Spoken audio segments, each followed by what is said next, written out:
So Rob, this week on Project Lightning Bolt, we're looking at the front end of the motorcycle project. And as we discussed right at the very beginning, you said you were going to swap out the stock fork for this R1 fork. How is that going?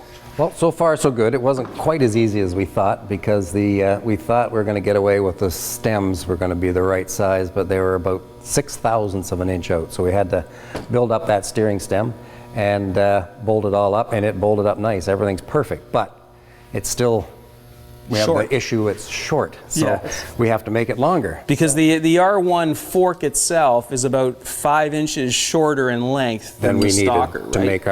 make our bike sit the way we were wanting to have it to sit. So Right. So how do you add 5 inches to a Well- R1 fork? you just whip down to Home Depot and grab one of these. Aha. But actually they were out of stock, Right. really out of stock. So this is where it started with a, we had to take all the measurements of the stock piece, duplicate it 5 inches longer, and still have it fully functional, which we were able to do. Right. So when we last saw you, you were talking about the stalker. You said you were going to sweat these off, right? Sweat that off. They just get heated up a bit and unscrew and And now you've got to fill this gap. You've got like a Exactly. 5 inch gap. So show us how this works now. well, we started out with this, and after about That is what, that aluminum? is solid chunk of aluminum. Yeah. And after about 30 hours work and drawings and so on, we come up with this little piece here, which just goes right back into the stock position, the same way that the fork tube came out. The fork tube goes in there. Wow, it's all Only- threaded inside and outside. Inside, outside, and it's once it's all snugged up together, it's 5 inches longer.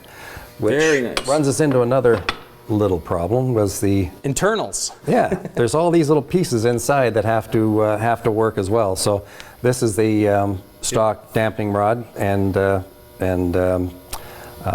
rebound assembly. So that with the just spring and sits so right on. down inside the That tube here, screws right? down inside and has to mount on the bottom here to keep the front end from falling off when you do a wheelie. So Okay. that has to be 5 inches longer. So we had to make extensions that will actually screw onto the end of the dampening rod. They slide down inside of our new tubes and just mount in the exact same position they were with stock.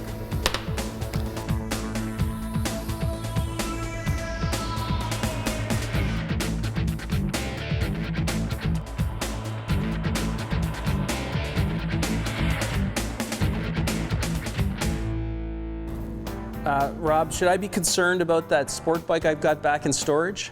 Yeah, as long as we don't need parts off it, you're going to be fine. So Feel sorry for this poor R1 tank. we needed a piece. Okay, what was the plan here? Well, we're building a cafe racer sporty style bike, and it came with a kind of a cruiser style, big knobby sort of gas cap. So Sure. we thought we'd clean it up, make it look a little sportier, smooth it all up a bit. So we cut the top out of the R1 tank and grafted it onto the Bolt tank when it turned out not too bad. Very nice. So that just that cap now just hides in there. Everything flops in there, and we have our sport bike gas tank. Cool.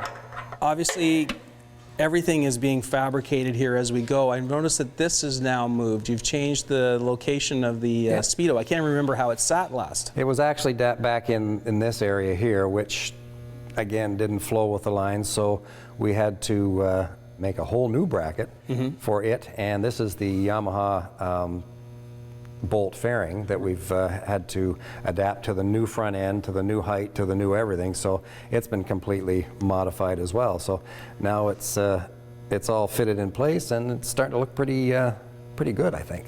It's starting to look like a race bike. Exactly. I've noticed now we've got clip-ons. Yep. And then this is kind of interesting, the upper fork tubes. How did you get that to work? Well, what we had to do, we had to take the bracket off of, this is the stock accessory bracket from Yamaha that was obviously too small because of the front end change. So we've had to machine up some slugs that actually fit down over there and match the taper on the fork tube. So when they slide into place, they just stop right in the right position, lock on, and good to go. Holy smokes. Did you anticipate having to do that? We leave everything's left in the open. Trial and terror. It's always up in the air. So it's, you know, the things that look easy, not so much. Things that look hard sometimes work out pretty good. So. Okay.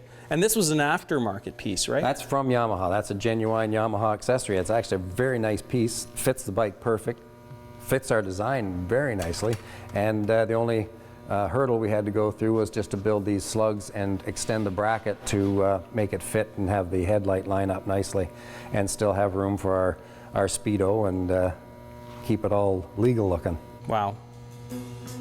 It's looking very nice, Rob. It's coming together. It's coming.